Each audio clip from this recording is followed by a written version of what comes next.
strange, really. I was really surprised when I heard. And then, of course, you have this embargo, so you're not allowed to talk about it. And not talking about it kind of meant, well, it's not real. Maybe they'll change their mind, because they haven't announced it, they haven't put it in writing, so therefore they can change their mind. And then my confirmation was somebody from the Press Association calling me up and saying, so how do you feel about it? And I thought, about what? I haven't received a letter of confirmation or anything. But about getting your OBE. I said, good. But since then, it's had a greater reaction with other people rather than myself. I haven't put it against my name. I haven't done anything. It's just the knowledge of it is what's brilliant, rather than any kind of letters are coming through the door saying various things, or people saying we'd now like you to consider this or what have you. Nothing of that kind has happened. It's just been a very nice sort of prize, nice badge. Yeah.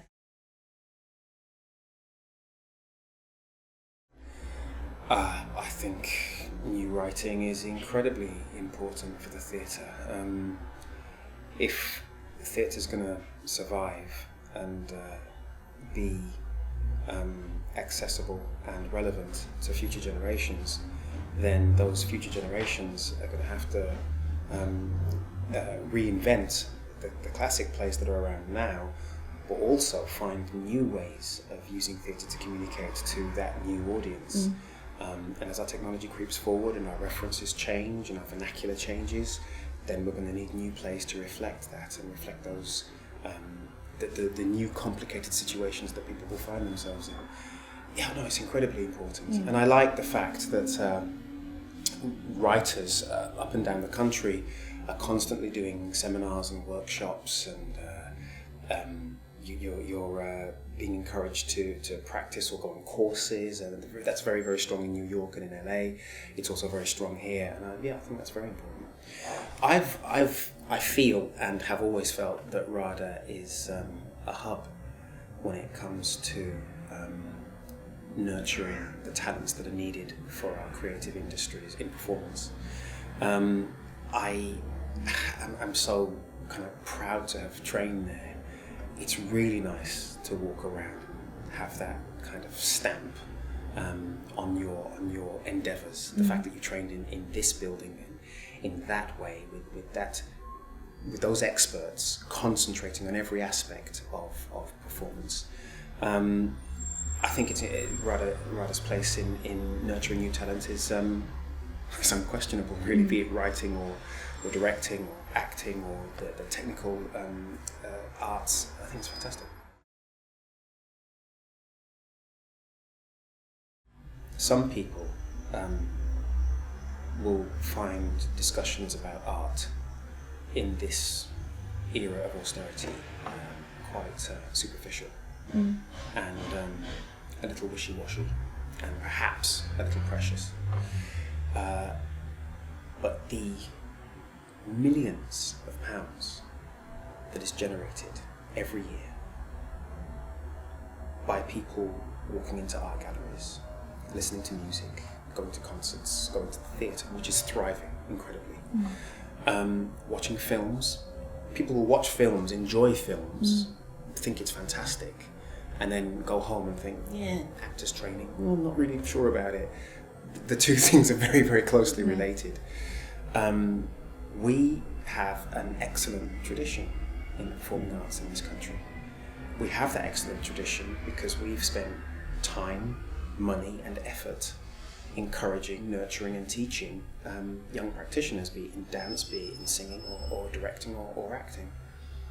If we start to cut the funding, which is the lifeblood of those organisations, we start to damage our cultural heritage.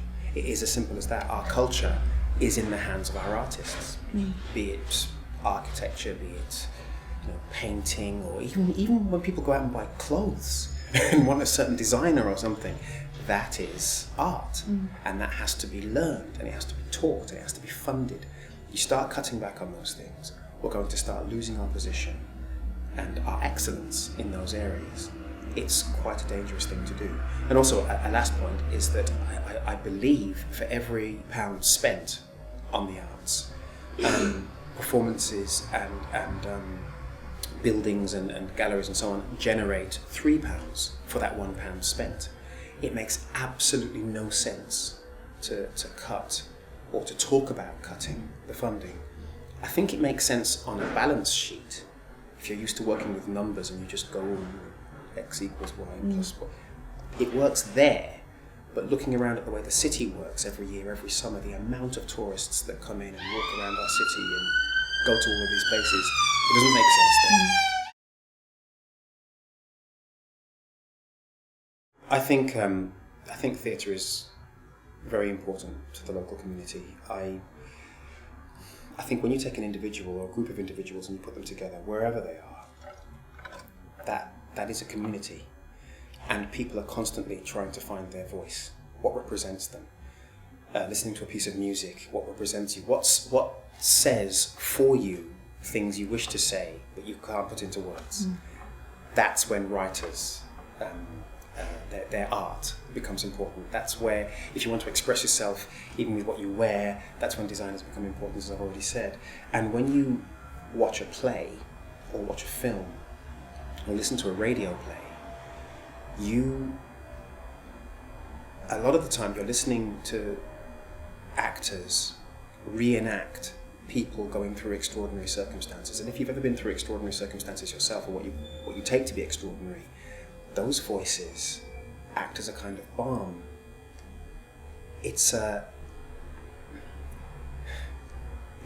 quite an important thing to, at times, connect yourself to a story or a narrative that says things that you want to get off your chest, that talks about things that you've had to go through. It's kind of a very formal, impersonal focus group on many, many emotions across many different cultures in many different countries. So whether the theatre is local or whether it is a global community, and we're watching films that are being seen in Paris and in Tokyo and in New York and in London, they're very important. And the lifeblood that feeds that, the people at a very young age who decide this is what they want to do, they're worth protecting and funding and looking after, I think. Yeah.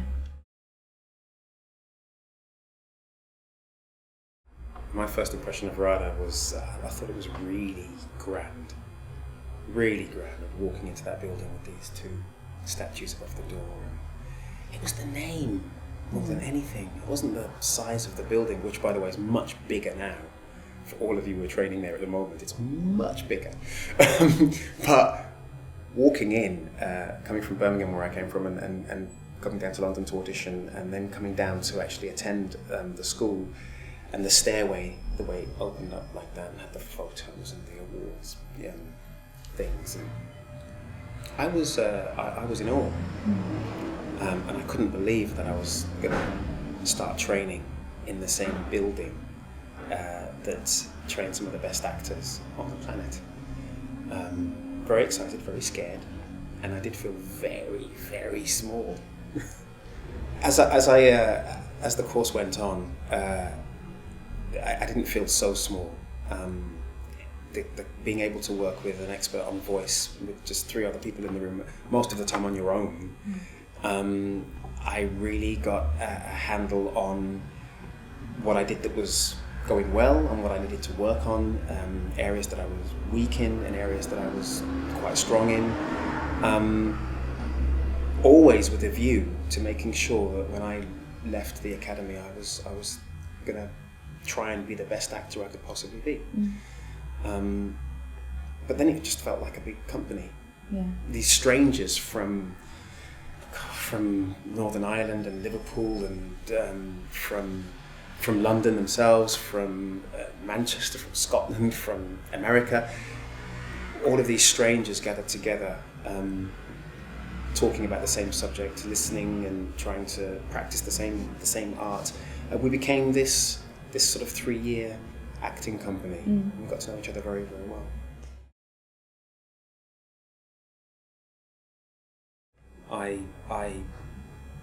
RADA made me the actor that I am today, absolutely. Plus some very nice directors along the way who've been who've been instrumental in what I've learned on top of the RADA training. But RADA really set the bedrock. It really laid the foundations for everything that I've learned since I left school. And when I was there, the principal was Dr. Oliver Neville, and he always told us that you're not going to leave this building and be an amazing actor straight away.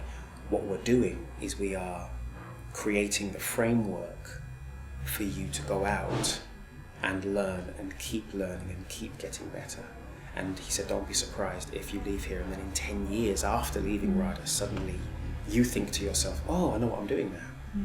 It might take that long, but we will absolutely make sure that whatever the business chooses to throw at you, you have some understanding and some method to deal with it and to come up with a performance. And that's exactly what the training did.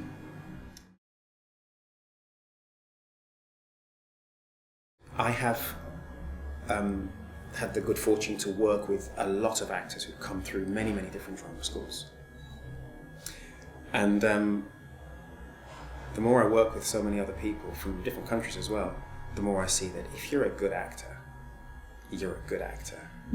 If you know how to listen, you know what to look for, you know how to work on yourself, then you're going to flourish kind of whatever drama school you go to. But if the drama school isn't good, then you'll just have potential. You leave that drama school with the same potential that you went there with. But if the drama school is good and knows what it's doing, it will turn that potential into a solid, practical talent that's ready to be built on. And I think RADA's training definitely does that.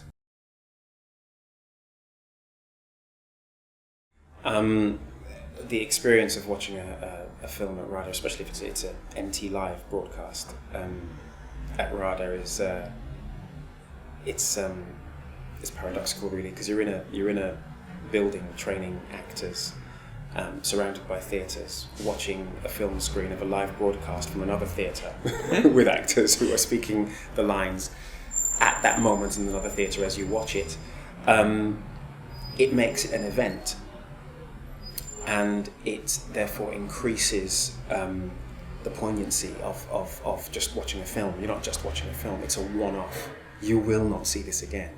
And you're watching it at the same moment that someone in America is watching it.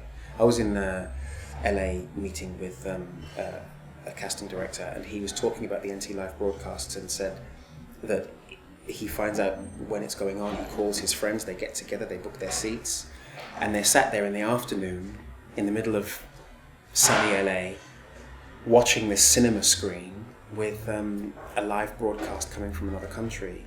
And he said, we are watching some of the finest actors, he said, the finest actors in Europe. And I went, oh, it's London. Some of the finest actors in Europe on stage playing Sophocles, playing Goldoni, playing Shakespeare. And he said, it is incredible. You can hear a pin drop and everyone knows this is happening now. He said, it's fantastic. I think it's wonderful that RADA is doing that.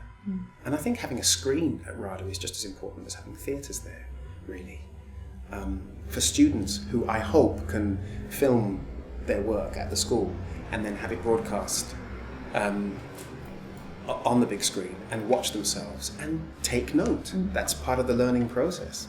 What you think doesn't register when you're on stage may not register, but when you blow it up and your eye is 3 meters across, it registers, and it's a whole new learning experience.